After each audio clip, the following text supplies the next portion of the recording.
বেশ কিছুদিন আগে একটা নাটক টিভিতে এসেছিল। নাটকটার নাম সম্ভবত ঘটনা সত্য, আফরান নিঃস্ব আর নিজামী। এই ঘটনা সত্য নাটক নিয়ে অনেক জল ঘোলা হয়েছে আর কি। এরপর নাটকটা অন এয়ার বন্ধ হয়ে গেল। তো এই নাটক নিয়ে যা বলার তখনকার মানুষ অনেক কিছু বলেছে, আমি অন্য একটা কথা বলবো।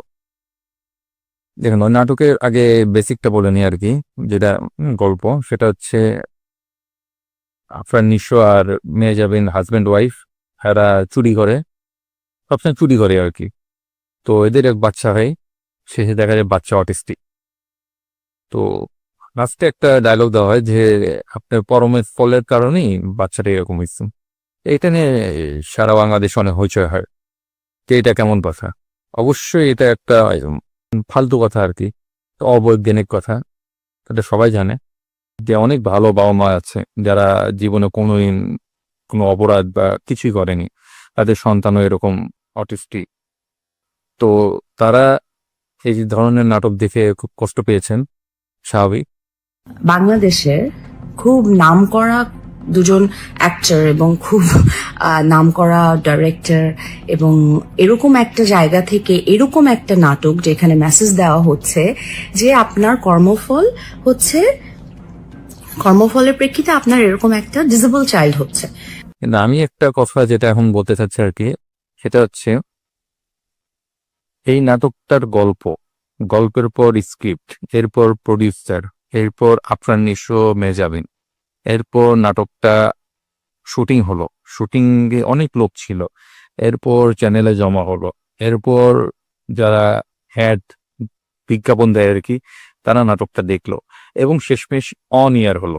এতগুলো ধাপ এতগুলো ধাপ পা হলো, কারো মনে একটা প্রশ্ন আসেনি যে এই নাটকটা কেন, এই ধরনের মেসেজ কেন?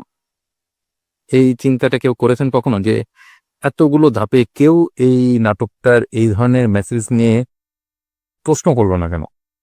এর কারণ হচ্ছে আমাদের সমাজে এই ধরনের কথা আমরা সবাই কম বেশি বলি। কিছু হলেই ওই যে অমুকের সন্তান কি হয়েছে, অ্যাক্সিডেন্টে মারা গেছে, আরে মরবে তো, ও তো ঘুষ খায়। আমরা কম বেশি আমরা নিজেরা দু একজন না বললেও দেখা যায় আমাদের চেনা পরিচিত আত্মীয় স্বজন কেউ না কেউ এই ধরনের কথা বলে, আমরা একটা তৃপ্তি পাই। মানে দৈবক্রমে কিছু একটা হয়ে গেল আর কি। এই ধরনের জিনিস আমাদের সমাজে এমনভাবে প্রচলিত, অমুকের ক্যান্সার হয়েছে, আরে হবেই তো, ও তো অমুকের জমি অবৈধভাবে দখল করছে। কারো কিচ্ছু বলেই ওটা কেমন একটা মিরাকল ভাবে সে শাস্তি পাচ্ছে, এটা মানে বলে আমরা একটা তৃপ্তি পাই। এই সমাজে এই জিনিসটা এমন ভাবে মানে স্ট্যাবলিশড, যার কারণে এই নাটকটা এতগুলো ধাপ পার হয়ে এসেও অন এয়ার হতে পারছে। তো অ্যাকচুয়ালি দোষটা আসলে সমাজের মানুষগুলো এই ধরনের ফালতু কথা বলে মানে একটা আনন্দ পায়, কিছু হলেই মনে করেন এই দোষটা দিই। তো এটাই বলা ছিল আর কি। সবাই ভালো থাকবে।